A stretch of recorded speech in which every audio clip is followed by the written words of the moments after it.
And in talking with him, I wanted to, find out some things about him to let you guys know. And what he told me is that he's here. So I'd like to introduce Louie.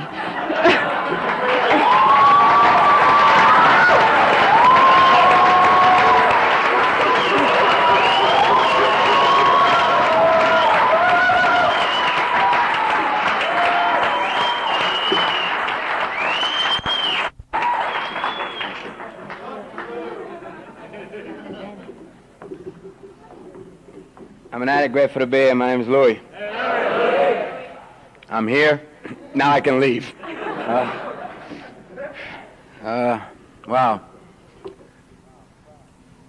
I want to cry. I want to cry because I'm so full of joy tonight. So full of gratitude.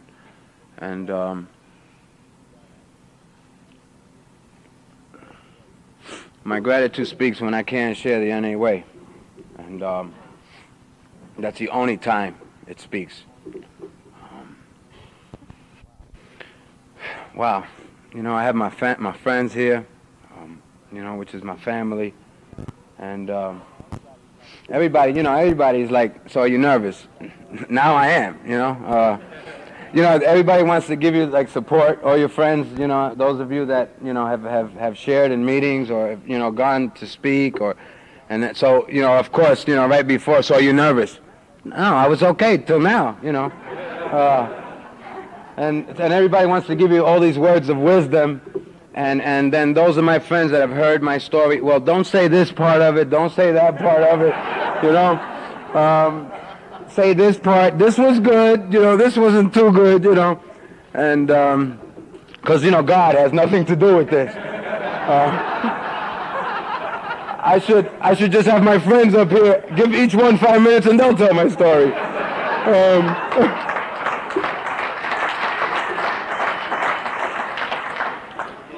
Anyway, I am an addict. I am grateful to be here, and I'm from Davie, Florida. I'd like you to meet my wife and my sister. One woman standing here.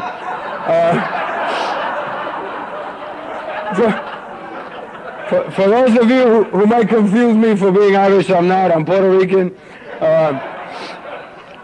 I'm from the Bronx, and I live in Davie. And I don't know, you're all up in West Palm Beach. Oh, excuse me. West Palm Beach.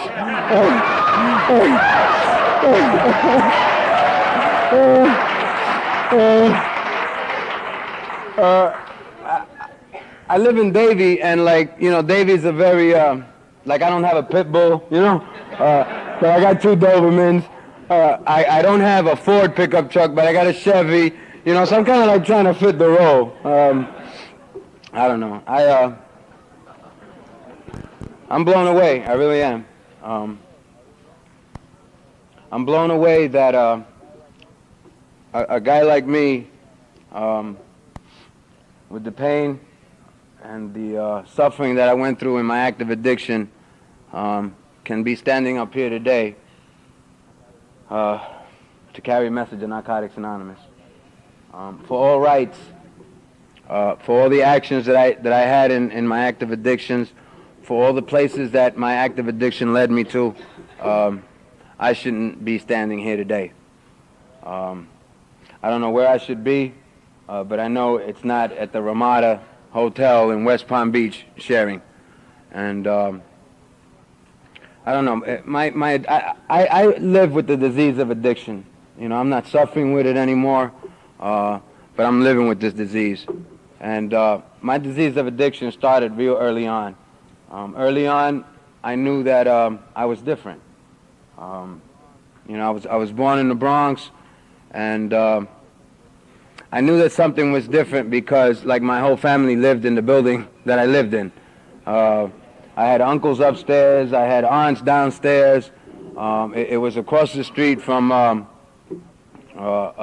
hospital where I was born at, and the neighborhood was real dingy, and it was a slum, and I knew early on something was different. I was there till I was about 5 years old, and I moved to Queens. At that time, I think it was Elmhurst, Queens. And I went to school there, and, you know, for the most part, those years in my life were pretty okay. At about the age of 6 years old, I came to the first turning point in my life, and I was sexually molested by a man. And it didn't happen like just one time. It was repeated. He was a friend of the family. He would come in late at night and sexually abuse me. And I've just really come to terms that it was sexual abuse. I had believed for many years that I deserved what had happened to me, that there was something I must have done to deserve this pain that this man was inflicting on me, and I ran with that for a number of years. At 9 years old, I was sexually abused by a woman, and you know, us guys, you know, we got this image, like, how could you, you know, 9 years old, yeah, you know, we all talk about how early on we all had sexual encounters, and at 9 years old, it was abuse. It created the same feeling inside of me that man did, and I did not feel like a man about it. I did not feel better. I didn't feel whole. It hurt just as much as when the man had sexually abused me, and I know that today, and I can call it sexual abuse today. And I can share that pain, and it was just recently, a couple of years ago, where I was able to call it rape, because that's what it was, you know, it was rape, and I've, you know, I came to terms, and I keep coming to terms with, you know, that area of my life, but what it did was it set a pattern in my life that led me to a lot of those same, you know, areas. I was always looking for something outside of me to make me feel good. It started with youth gangs. I got involved in that in the Bronx, you know. What else do you do in the Bronx but get involved with a gang? A bunch of guys getting together, fighting over an abandoned building. You know, nothing more, you know, exciting than fighting over an abandoned building, you know. And that's what we did, you know, and it did for me what I couldn't do for myself. You know, it gave me a sense of well-being. It made me feel a part of. You know, a bunch of guys, you know, we stood for something. You know, it gave us character, and it gave us, you know, it created, like, all these emotions of security inside of me.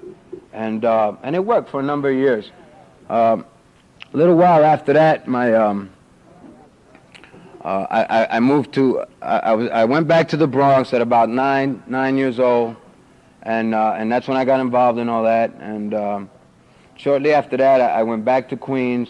And I had, at this time now, you know, it's funny because I was kind of like raised in Queens with like blonde hair and blue-eyed people. And then I went to the Bronx, and my first introduction to the Bronx by my face. I don't trust them. I'm here to tell you, stay away from every Puerto Rican that you get in touch with. And that was like my first sign of any type of discrimination, and by my own people. And what it was that I was an outsider coming in. And but I have this ability to transform myself into anything I need to be, you know, to feel a part of, you know. So right away, I just, you know, converted right back to being a Puerto Rican. It came naturally, and I was starting to spit, you know. And that lasted, you know, I went through the gang thing. You know, throughout all this, I was like pretty educated in school. And I was in these special progress classes. I had a good math and reading level, you know, and it was like I was living like two kind of lives. You know, in school I was real educated, and then after 3 o'clock, you know, I turned into this monster, you know. And shortly after that, my life at home became a little unmanageable with my stepfather, and this man would start like beating me. And I didn't know what physical abuse was with the family up until then. My mother got married, and to this man who had other children, and if I came in the house chewing a piece of gum, and I didn't have a piece of gum for his kids, he would slap me. and that lasted for a number of years. What I started to find out early on was, and the first drug that I did was cigarettes.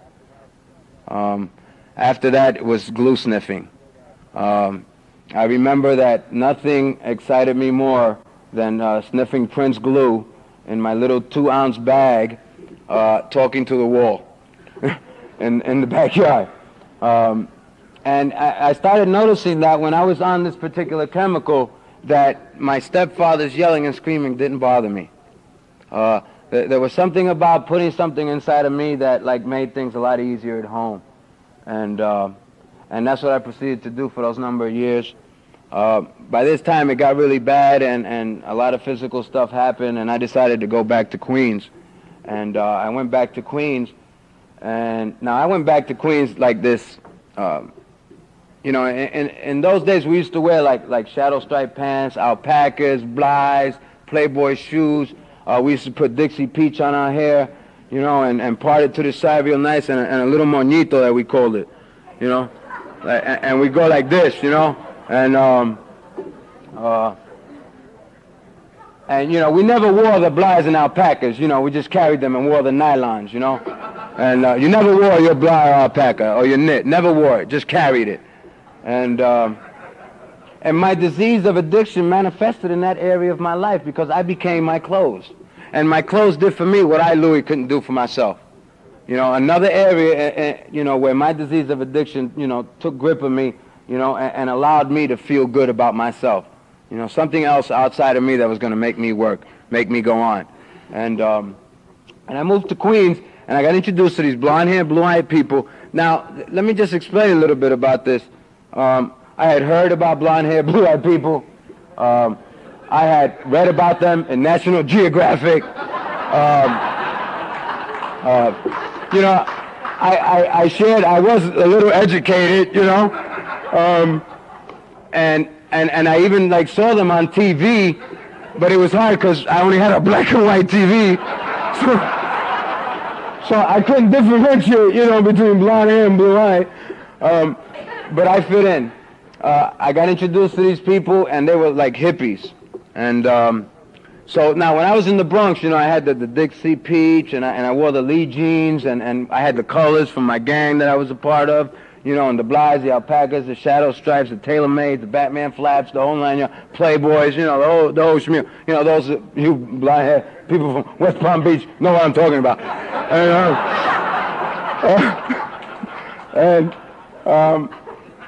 And then I went over here, and I got like, I would travel to the Bronx, you know, for a while. One time I got beat up by, there was this little group of Irish guys that all they drank was Budweiser, you know. In the Bronx we had Schaefer, Rangold, you know. Now I moved to Queens and they had Budweiser. And one time they used to like chase me all the time. And you know, I could never understand why, but maybe it has something to do with I would wear my colors, and I wear these jackets with Puerto Rican flags and Puerto Rican power and you know, down by law and this and that. And I couldn't understand why they want to beat me up, you know. And they would chase me every night. We'd go through this ritual. Every night I'd come like 2 in the morning, they'd be drunk, you know, and hey, there's the you know, the spick, you know, there he is, the greaser, you know, get him. And I'd run, and this one time they caught me like 2 houses in front of my house and gave me a beating, you know. I was in the hospital for a couple of weeks, and what I did was I went to the Bronx. I came back with about 300-400 gang members. A couple of my closest friends. My sponsor and a few of his friends. You know, I can't, we can. I knew that then.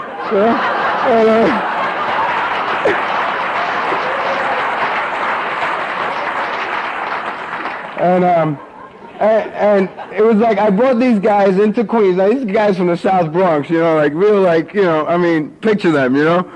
And they'd never seen trees before. I'm bringing these guys up to Queens to fight, and they're like mesmerized by the clean streets, and you know, and they started pulling out like spray paint cans, and you know, here I am, you know, so proud of bringing my boys, and they didn't want no part of it, you know. oh wow, trees, and they're breaking windows and having a good time. And one thing led to another. We found a few of the guys. I did what I had to do, and what happened was I met this girl, and it was like I met a blonde-haired, blue-eyed lady, and something about that did something to me. I think it was her accent, and I started to go to school. Now, in the Bronx, I played handball for my school. That was like the sports we played. I played basketball and I played handball.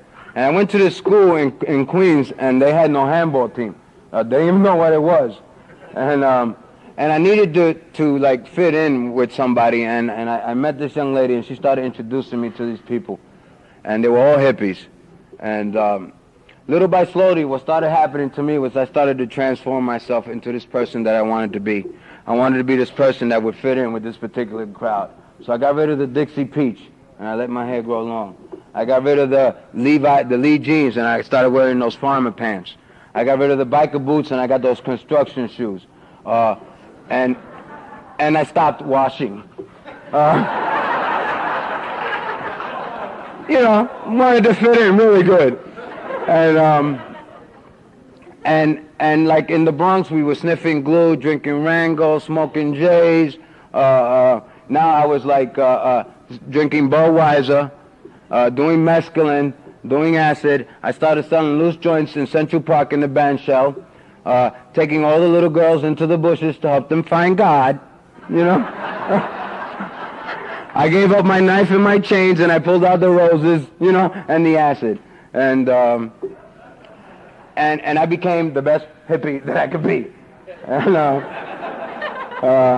now, preaching peace, love, and happiness, right behind this bush. And, anything to help you find God, you know what I mean? Anything to help you find peace inside. And that lasted for a number of years.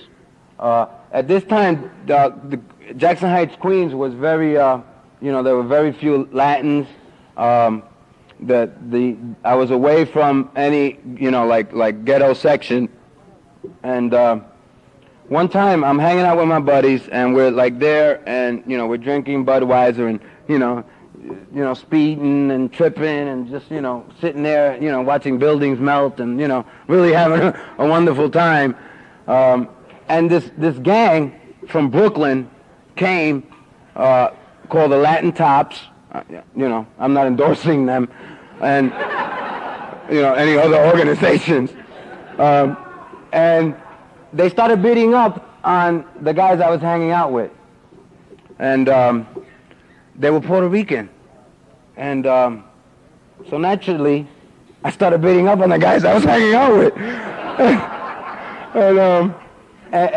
and I got involved with this gang in Queens, and so now it's like I transformed myself into something else, and where my disease of addiction took grip of me. That lasted for a little while. I met a little Colombian guy. I was selling, my disease manifests in hustling too. I mean, I always sold drugs. Nothing excited me more than doing deals.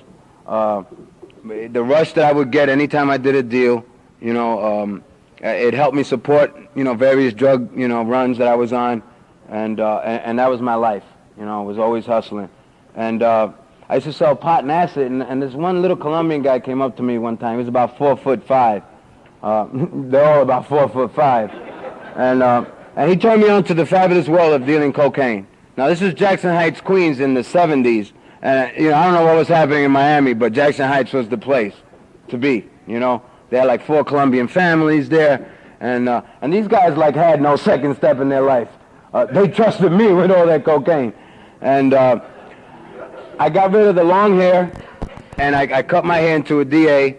I got rid of the farmer pants, and I wore those polyester pants with the flares, and I got rid of the construction boots and wore those two-tone pointy shoes, and I was wearing Sam's the Baron shirts, and I was taking a shower on a regular basis and wearing cologne, and I became the best. I was like even speaking Spanish now, you know what I'm saying? became the best Colombian that I can be. And another area where my disease of addiction manifested. And again, it did for me what I, Louie, couldn't do for myself. And that went on for a number of years. My cocaine cowboy career came to an end on 95 in Connecticut. I was ripped off for a couple of pounds, pistol whipped, left for dead, pistol whipped with my own gun. And I came back, and a number of things happened. I went and I served a minimal amount of time in a state institution, and I came out and I knew something had to change. And I met this little Jewish girl, and I knew that this girl played piano, okay? That impressed me. None of the girls I knew in the Bronx played piano, And I knew that if I got together with this young lady, she would like, when you go to these restaurants and you order, they got like 19 forks on the table, and like, which one do you pick up? And I knew that if I got together with her, she would show me this. I've shared about how my disease of addiction manifests and how I have this ability to transform myself. I married this young lady. I converted to Judaism. Puerto Rican, Roman Catholic from the South Bronx. I thank God today I was already circumcised.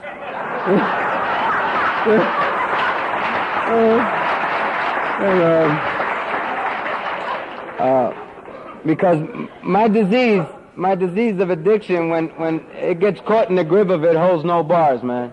It doesn't differentiate from a little bit or a lot, It just like goes for it all the way. And, it lasted for a number of years. By this time, my addiction, when it came to drugs, was really hitting the bottom. I found, by this time I had found heroin and cocaine, and the combination of it did wonders for me. And towards the end of my active addiction in New York City, it wasn't the drugs anymore. I had needle fever. I was sick for dope and I was shooting coke. And, anybody who's a dope fiend knows that when you shoot coke, you're going to get more sicker, And I couldn't wait 5 minutes for the dope man to open up. I was playing with blood. I would like use my cooker like 10 times with my same blood, trying to look for that first high that I got, when I had that first cigarette when I was 9, 8 years old, whenever it was, that first bag of glue, that serenity and that peace that I got that first time I did that drugs, and the fear and the insecurities and how all that was lifted. That's what I chased all my life, and I always looked for that security that first drug gave me. And you know what? I look for it in drugs. I look for it in people. I look for it in jobs. I look for it in clothes. I look for it in hustles, in sales. I used to sell like jewelry, custom-made jewelry, door to door, in projects, and little $2 jewelry, going up and down projects, selling this jewelry made by the handicapped. Me and 3 other guys in the back of a warehouse, Little did they know I was really handicapped at the time. And I got a rush out of doing that. Anytime I sold a $2 piece of jewelry, custom-made jewelry, it gave me a rush. Because I got over on you. And my disease loved that. And finally I made a decision to come down to Florida. And I had heard, they had told me that in Florida, you come down here and I heard you put salt water on your tracks and it clears them up. I had always wanted to come to Florida, and I came down to Florida with those intentions. I was going to lay up on the beach, put salt water on my tracks, and lay up and kick and just start a new life. I didn't see the beach for my first 15 months in Florida. It's quite a ways from Overtown and Liberty City. Those of you from Broward County know where that's at, and Dade. And that's where I spent my first 15 months in Florida. And I came here, and you know what? My disease followed me. It didn't stay up in the Lower East Side. It came with me to Florida. And I ran in Florida for about 15 months, 16 months down there. When they had those riots in '83 or something down in Liberty City, they were trying to keep people out, and I was trying to go in, and I'm sneaking into Liberty City in Overtown, and that's what I did, and I stayed there throughout the riots and did what we had to do, and got high and felt good and real secure, and nobody bothered me because my wife and I, because we always had money, and we took care of everybody and did everything, and finally what happened, what got me to the rooms of Narcotics Anonymous was my wife had, who at that time we were dating. We came down here to Florida together. We were out there together. She went into treatment, and I was left alone. And I had nowhere to go. Her mother was giving me $100 or $200 a day so that I can go get straight, so that I wouldn't hurt her. And I had to make a decision. Should I go back to New York, or should I stay here? And I knew if I stayed in Florida, I had no hustle left. I couldn't even carry a TV, let alone do a hustle. I was about 120 pounds, and I looked really sickly. And I remember I had been to these rooms before, and about a year earlier, 8 months earlier, and you guys couldn't tell me nothing because I came in here with the attitude that I knew everything. I was on methadone and speedballing during the time, and because another part of where my disease of addiction manifested up north is I used to go to therapeutic communities every time things got bad. I go into a TC. I was in Samaritan House, Phoenix House, Odyssey House, your house, my house, wherever there was a house, I was there. 3 hots and a cot, and that was history. I'd already gone with my head shaved, and my signs from my last program, and my guilt box and everything. And so when I came in here, you guys couldn't tell me anything because I had all the data, I had all the therapy, and it just, you couldn't tell me anything. And in those last 8 months that I was out there, I went through more degradation than I had gone through my whole 18 years. Emotional degradation, spiritual degradation. I was dying, and I didn't know it. And I made a decision to go to a meeting, and it was a Wednesday night. I went to a meeting, and I was just reminded earlier on that that night I had a denim jacket, and a lady came up to me, and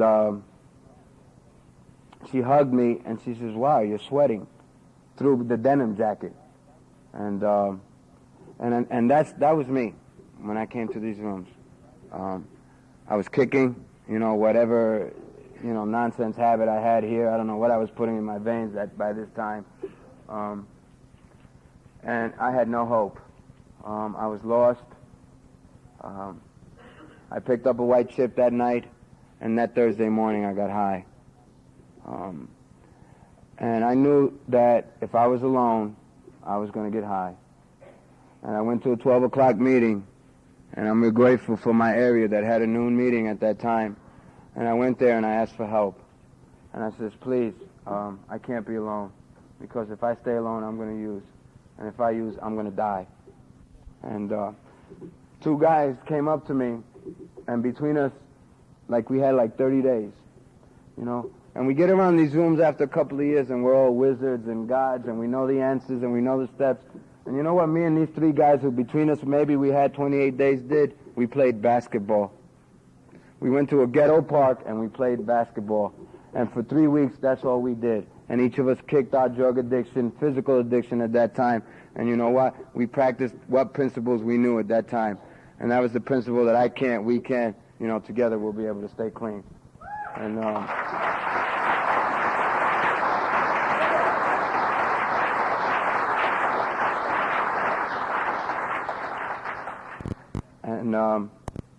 that was recovery. Real simple recovery. And that lasted for a little while. At about 5.5 months clean, I thought I had the answers. I read the basic text, I knew it by heart. I knew the steps. I had no sponsor because I didn't have the humility enough to go to somebody and ask them to guide me through this, because I was afraid. I was afraid that if you saw that I didn't know anything, or that if I showed you that I needed some help in something, I was afraid that you'd see a weakness inside of me and you wouldn't, you'd push me away. I couldn't really grasp that idea of going to someone else. And at 5.5 months clean, I used. And by the grace of God, that's been my last relapse up to date. And it only lasted 1 day. And I came back and I picked up a white chip, and that was in July of 1985. And by His grace, and your love, I haven't picked up since. At 6 months clean, I had a bruise on my hip, and a friend of mine told me I should go get tested for the HIV virus. And at that time it wasn't HIV virus, it was AIDS. And I went and I got tested, and I was found to be positive with AIDS. And I'm here to tell you that no matter what goes on in your life, you don't ever have to use, man. My first 2 years was total denial. Denial works wonders, let me tell you. Worked real good for me, I didn't know anything about it. None of us knew anything about that in 85, 86. No, none of us knew anything about that. We stayed away. We knew of a few people, it was either, a disease that definitely manifested because of certain ways that we acted. And I was like real ignorant about it. I said, well, I'm going to go out with a bang. And I decided for the next 2 years to do what I wanted to do in these rooms. I heard early on that you can do whatever you want to do in these rooms as long as you don't pick up. And I took that verbatim. And I can stand up here and tell you that, you can't do anything you want to do in these rooms and not pick up. Because for the first 2 years of my recovery, I didn't work no steps. I didn't have a sponsor. I went on self-will. I definitely got involved in service. I knew the traditions really good. I became one of these Nazis, and you couldn't say this word in my meeting. You couldn't say that word in my meeting. You couldn't do this. You couldn't do my meeting,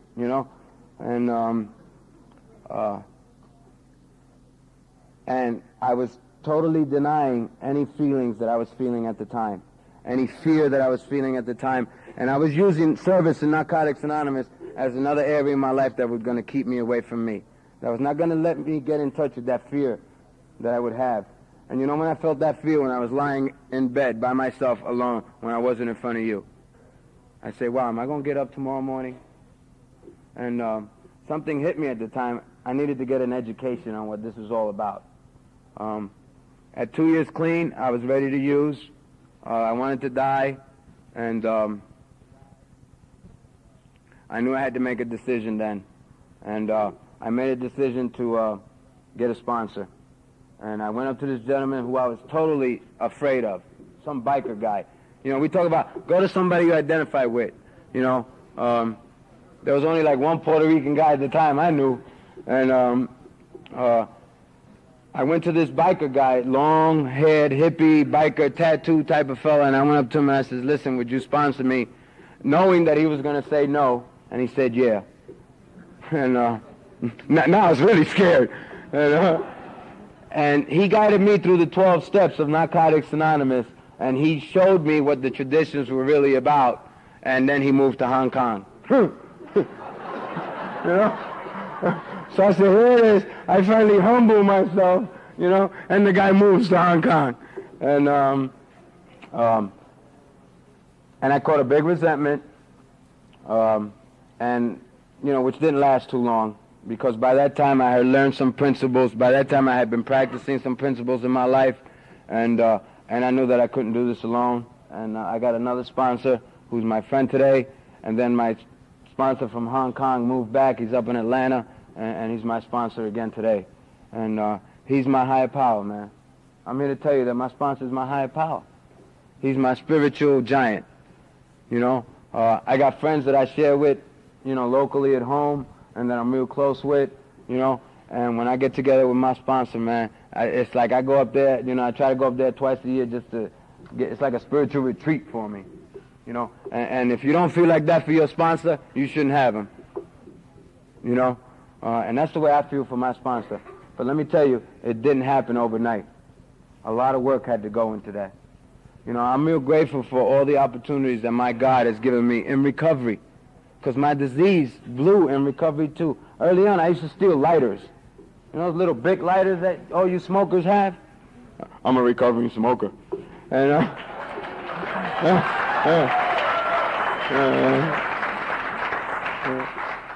God definitely took that one away from me. You know, I had, no, listen. You want to talk about addicts? No, we don't have a problem. I have asthma, right? So I got this little thing. My last days of smoking, I would have to inhale my inhaler so I could smoke a cigarette. You know, but I had control, okay? For weeks before I could smoke a cigarette, I'd have to like take my breather, you know. But I had no problem. And God like lifted it one day from me. Just like one day, the true miracle that happened to me in Narcotics Anonymous, from that first day I picked up that white chip till today, somewhere in between, the obsession to want to use was lifted. That's the miracle of Narcotics Anonymous. That's the miracle of fellowship. You know, that's the miracle of one addict helping another. You know, God loves us so much, and in His infinite wisdom, He knows what's going to keep us here. And you know what? He knew that service was going to keep me here. You know, He knew that acting out on certain areas of my disease of addiction was going to keep me here. You know, service to me early on, still today, has a lot to do with ego.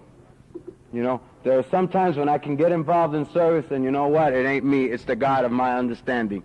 And there are some times when I get involved in service where it's all ego. When it comes to activities, I've been involved with activities since I've been clean. And nobody throws better functions than I do. It's that simple. Nobody. You know? Anytime I get involved, I get together with my committee, boom, we come up with a function. They always make the best money, the most money, and it's always fellowship. And I know that. And God has nothing to do with it. You know? Real simple. You know? He loves me so much that He knows what keeps me here. And what's happened through all this time is that He gave me the 2 years that I needed clean, so that I knew that in order for me to stay in Narcotics Anonymous, I had to get a sponsor. That in order for me to learn about the steps, I had to work with them through a sponsor. You know, He knows. After a couple of years, I went and I got involved in carrying the message, because I mean, He just knows. I'm here, and you know what? This has nothing to do with me. This is all about God. You know, this is all about God. He put me out there in the HIV scene. Number one, I was Hispanic. Number two, I was heterosexual. Let's not confuse that, right? You know what I mean? Let's not confuse this, okay? I was Hispanic, heterosexual, and I was an IV drug user. And He allowed me to carry 3 messages to 3 different sets of people to let them know that it was okay. And I was in recovery. So He let me carry 4 messages. And I got involved in this particular outside enterprise, and I carried that message for a couple of years, and I did the best that I could at the time. And what started happening, and it was all through service, and what started happening was I started to learn more about the disease. You know, I started to learn more about how it manifests and what I need to do and what has to happen and this and that, and I learned. Funny how through an education, I'm okay today. You know, funny how getting out of myself and giving to someone less fortunate than me, I'm standing here today. And that's the only reason why I'm here. Because I've put my hand out to somebody else. And the only reason why you're here is because you put your hand to somebody else. And God don't forget that. You know, yeah, my God loves me just as much as when I bring somebody to a meeting as when I was snatching a purse. Because He don't judge me. When I made my list of my higher power, not judging was not on the list, because he just don't judge me. He loves me just as much anytime. But he keeps giving me opportunities to do his work. And his work is real simple, man. Carrying a message of recovery from the disease of addiction. And that disease of addiction can manifest in any area of my life. And when I'm real and connected with my higher power, he lets me see where that area is. And he puts me there.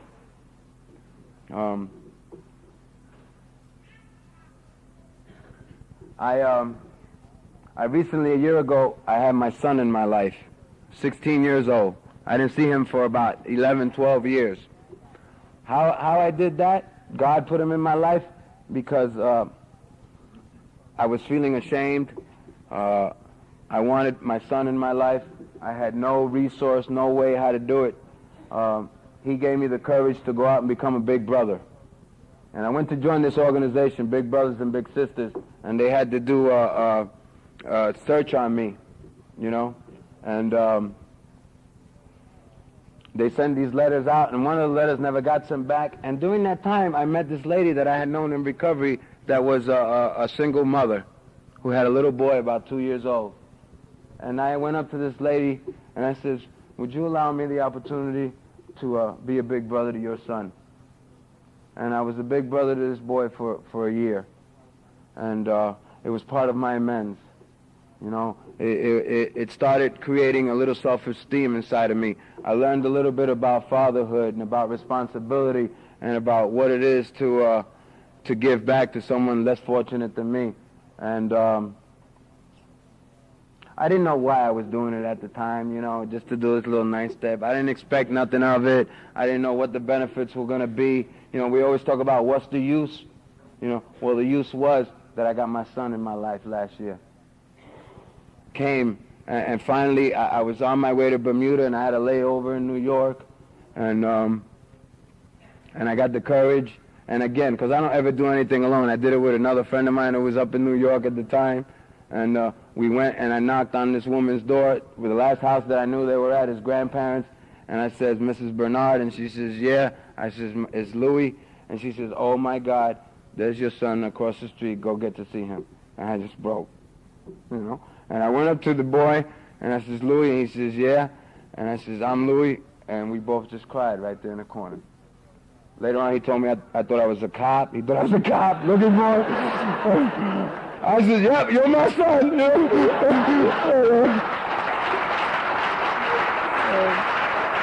He's beautiful, and he's real loving, and he's real caring. No son of mine. And I went to him, and I says, you know, now it's like we hung out the whole next day, and and I went to him to like make an amends, and he says, you know what? You're here today, and I don't care about what happened. And, you know, again, I started crying. I have this thing about crying. You know, macho guy from the Bronx, you know. And he opened his heart to me, you know, and my wife went up a couple of months after that, and she got to meet him, and he's going to come, and he's going to live with us next year after he graduates. And,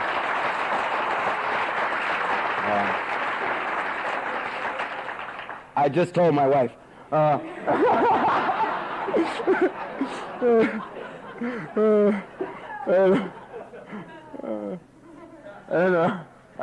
be there. I won't be there, but he'll be there. You know, and that's the use. You know, I ask myself a lot, well, what's the use? Why bother getting clean? When I found out about this HIV, you know, having this HIV virus, oh, what's the use? What does it matter? I'm going to die, blah, blah, blah, blah, blah, blah. You know what? That's the use. You know what? I came into Narcotics Anonymous, and I had two decisions to make. And I was like, what shirt I was going to wear. And I only had two shirts. What meeting I was going to go to. Right now, I'm having a house built. Picture that, man. This boy from the Bronx, who had nothing when he came into these rooms. And you know what? It ain't got nothing to do with being from the Bronx. I was an addict caught in the grip of the disease of addiction, and I was dying. And caught in fear, caught in insecurities, never believing that I was going to amount to anything, and knowing that I was going to die in the gutter, in the street, and here I am having a house built. Isn't that something? I mean, that's a miracle to me. My God loves me so much that, number one, He's given me everything that I needed to help Him do His work. That's what it's about. He's given me this wonderful, comfortable place so that I can better do His work. His work is real simple, that maybe in your eyes, through me, and through what I've gone through, and through what I continue to go through, that maybe you can get a little hope. That wherever you come from, whether it's from Overtown, Liberty City, or West Palm Beach, A1A, that you know what? You can live life on life's terms, and no matter what, you don't have to use. And that's His message. You know, that's the message of Narcotics Anonymous. That you know what? Your dreams can come true. You know, I'm like selling a townhouse. Anybody interested? And I'm buying a new one. 4-bedroom, 2-car garage, 2-bath, 75 by 100, you know, lot. Nice lot. Gonna have it built, brand new. I got baggies of dirt in my house. Every time a friend comes over, look, this is my land. You know? I mean, I feel good. You know what, though? That's the package deal of Narcotics Anonymous. That's what happens when you stay clean. November 3rd, I celebrated 6 years with my company. In a job. One job for 6 years. Blows me away. You know? This was a job that had laid me off and called me back. Not because they took inventory and found something missing, but called me back because they felt I had a quality inside of me that would be an asset to their company. This is a company that sends me out. Let me tell you how I've grown in my recovery, because I need to share that, you know what, I've grown. I've changed a lot of areas in my life. And I need to remind myself that, because I get real caught up. I have this like low self-esteem problem, and I get real caught up in like the negative that I've done in recovery, and I've done it. I've used in recovery without having to pick up a drug. You know, I've devastated relationships in recovery. I've lied, I've cheated, I've betrayed in recovery. But you know what? I've changed in recovery. You know, inside. Early on, my company, they send me out of town. They give me money to stay at the Ramada, to stay at the Hilton, to stay at the big hotels. You know where I stayed? I stayed in El Rancho, at the Dewdrop Inn. Because I knew that when I'd walk in that lobby and I'd say, you know, I have a reservation, you know, Mr. S. I don't want to break my anonymity. Mr. S. That they would escort me out of the building. Today, I know I've grown. It's gotten better. I stay at the Days Inn. That's growth for me. Today, I can actually write checks, and that took me like 5 years to write a check at like a Farmore or something. I didn't know how to do them. I knew they were going to stop me. You know, and I'd write a check for the first few times, and I'd walk out, and, you know, my butt twitching, you know, all tight butt, you know, because I knew, and I wouldn't look back, because I knew they were going to stop me, you know. I got an American Express card. I'm in the Bahamas. I don't know how to use an American Express card. I swear to God, I didn't know how to use it. I'm on the phone, I'm in the room, and it's checkout time, right? I'm up there a few days for work, it's checkout time, and I'm calling my wife. Okay, honey, I'm going downstairs now. I'm going to check out, because I knew they were going to punch that card through, and they were going to say it was invalid, it was no good, and they were going to arrest me in the Bahamas. You know? And I call my wife up, and she says, okay, honey, take a deep breath. I'm like a little kid, you know? Okay, now you go downstairs, and what you do is you give the lady your key, you say, thank you for your service, you're checking out, and you hand her the card. I said, okay, I can do this. And I get in the elevator, and I go downstairs, and I see a phone right before the desk. And I put everything down, and I go to the phone, and I call my wife again. Okay, honey, I'm right by the desk. I forgot what you told me. And she says, okay, then you go, take the card out of your pocket. And that's the way it's been for me. You know, I bought a car, you know, a pickup truck, brand new. And and you know, it was like, come on, honey, let's go before they stop me. At least let's get around the block one time. You know, I mean, I don't know how to do those things. This is stuff that's all new to me. You know, I know how to shoot a bag of dope. You know, I know how to like do a deal or two. You know, I know how to go to a dance and, you know, flirt and carry on and do nonsense. You know, I know how to like, I can even like do activities today. You know, but I don't know how to do any of that outside stuff. And you know what? That's what Narcotics Anonymous has given me. Another gift in another area in my life. And it's showing me another miracle that I can live outside of these rooms, a productive member society. And you know what? Feel good about me. And go up, and now I go up there like, yes, this is me, Mr. S. All right? Take my part.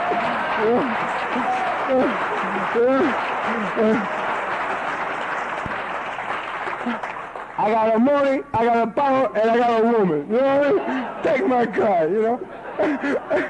And that blows me away. That blows me away.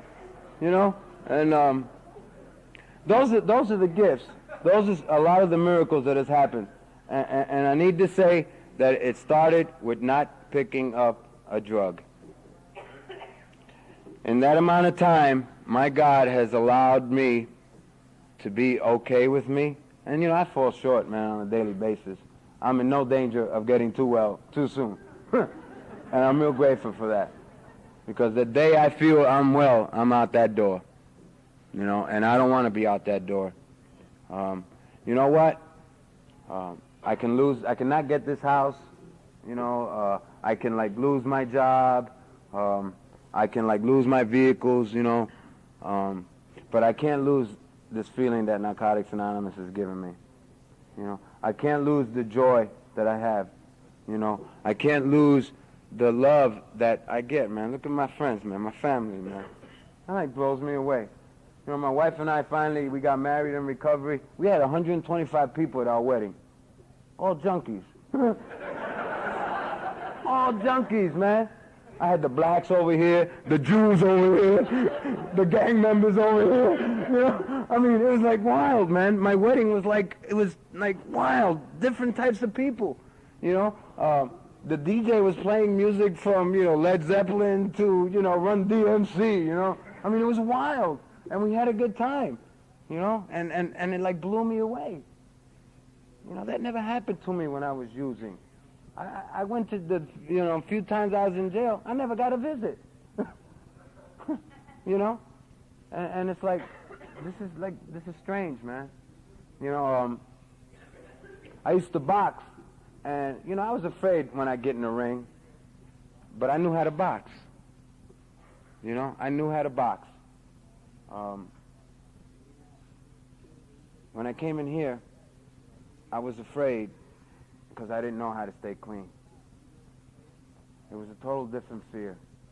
You guys showed me how to stay clean by simply not picking up and giving my God enough time to work in me, by giving you enough time to sink inside of me and what you were offering me, to accept the hugs and the love that you're giving me, you know, and that's beautiful. You know, I'm going to share this one little story. It's about a little cat that I brought into my house. We had a memorial service for a friend of ours, Rick R., a couple years back, and it was a Thursday night, and that Friday morning I found this cat in front of my house. Now, I know all my neighborhood cats, and I didn't know this one. And he was there when I came home after noon meeting, and he was there when I came home that night, and I kept this cat out in the house for 2 weeks. And finally I took the cat to the vet, had all the shots, had everything done. I brought this cat into my house, and this cat didn't know how to go in the litter box. Didn't know. You know, this cat was reduced to the animal level. If you can picture that, you know what I mean? And I had a previous cat that knew how to go into the box. And my previous cat, this cat would watch my original cat, and it was like my cat was like 12-stepping him, you know. Showing him how to do it, you know. Showing him how to do it, you know. This is how you do it, you know. And you wiggle like this, and you take the dirt, and then you hit the wall, you know, to get it out of your paws. And this cat would watch, you know. And I remember the first day that this cat went in the litter box. I called all my friends. He went in the litter It was great, you know. Today, you know, after a few relapses, of course, you know, the cat didn't surrender right away, you know. Today, the cat goes in the litter box, you know. Through love, through understanding, through giving, this cat, you know, is now like a house cat. You know what? That was me when I came to the rooms of Narcotics Anonymous. I didn't know how to go in the litter box. Real simple. I was reduced to the animal level. Today, through the steps of Narcotics Anonymous, through your love, the love of my friends, the love of you, you know, the trust that you guys instill inside of me. You know, because you guys trust me, and that like blows me away.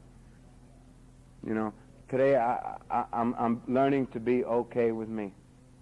You know, and today I can go in the litter box. You know, the message is real simple. Don't pick up a drug and go to meetings of Narcotics Anonymous, and little by slowly, those miracles will happen. The most important miracle being that from the time you come in here to when that time happens, that obsession to want to use will be lifted. I guarantee you. I don't know if you're going to get a home, if you're going to get cats, you know. I know you'll get a litter box, you know. But I can guarantee you this, that obsession to want to use is going to be lifted. Please, love yourself that much. Allow your God and your friends to work in your life, in spite of what you think. Whether you're white, black, fat, skinny, Hispanic, you know, no matter what you are, let this program get inside of you, you know, because for a long time I fought it. And in spite of my fighting, it got a grip of me. Just like my disease of addiction did, so does my recovery. It took me, man, and once this got me, man, ain't no letting go now. You know? Let this happen for you. And I'm going to end with this. For God's sake, you know, please practice safer sex. I love you.